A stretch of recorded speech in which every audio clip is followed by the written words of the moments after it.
We're here at Carrington after speaking to the Manchester United manager Ruben Amorim and Harry Maguire, and I'm delighted to say I've been joined by the United Stand's Beth Tucker. Beth, talk me through it. We just spoke to Ruben Amorim. It was a very defiant mood from the manager. What did you make of that press conference?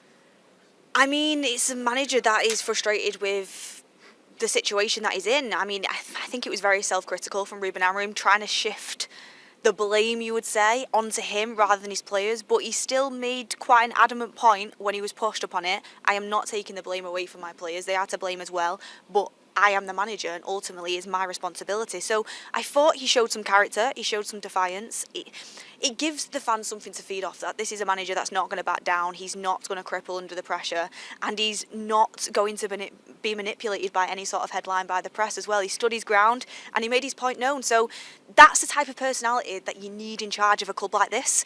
We just need to back him and see the results on the pitch. 100%. Looking how ahead to tomorrow night's game, Rangers. You look on from maybe the outside in, you're looking at Manchester United form, people will be saying maybe Manchester United are gettable for Rangers. What's the mood like amongst the fans currently? I think, as Ruben Amorim described it, nervous. And I know he didn't like that term in some instances, but he's nervous, you know, the team's nervous. Oh no, he said he wasn't nervous, he said he's frustrated, but he said the team is nervous and the fans are nervous because Old Trafford, it used to be a fortress. At this moment in time, I mean, Southampton, who are bottom of the Premier League, 6 points on the board, came and played us off the park. If it wasn't for Ahmad's brilliance and Onana keeping us in that game, Southampton would have won. And that's not a good look for Manchester United at Old Trafford. So, yes, on a usual occasion, you would expect Manchester United to beat Rangers at Old Trafford. But a lot of Man United fans are going into this game thinking anything could happen and there won't be any expectations to win. If we lose, there's obviously going to be a lot of questions asked and there's going to be frustrations. But where we're at currently, you can't write off anything. Like, you would expect Rangers to come here, smell blood, and rightfully walk into that stadium and think this is an opportunity to beat Manchester United in the state they're in. And I can understand why Rangers fans would be super excited coming here and feel that promise that they could get a result. Looking at the league table, just 1 point separates Manchester United and Rangers in that battle to try and get that automatic qualification. Given that home form and given where we are in the Europa League, does this look like a must-win for Manchester United tomorrow night?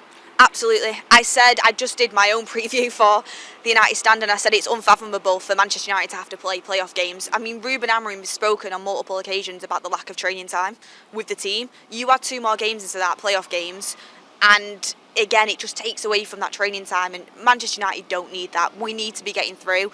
Also, I don't want to be blunt, but it's embarrassing for Manchester United to have to play a playoff game in this competition, especially when you look at the calibre of teams in there. Obviously, there is some good European teams, but you're not talking about the likes of the Real Madrids, the Barcelonas, the Bayern Munich. It's like we should be getting through without having to play a playoff game. So, yeah, it's a must-win, especially when you look at this competition, how important it is for Manchester United. We're not going to get European football through the league. I think most fans have come to terms with that. The FA Cup is going to be difficult. I know we did it last year, but there's some big names in that. The Europa League is basically our only chance of it is our only chance of Champions League football. FA Cup can be Europa League, so it's really important that we win this game, 100%. Beth, thank you so much for your time and thanks for joining us here on PLZ Soccer's YouTube channel.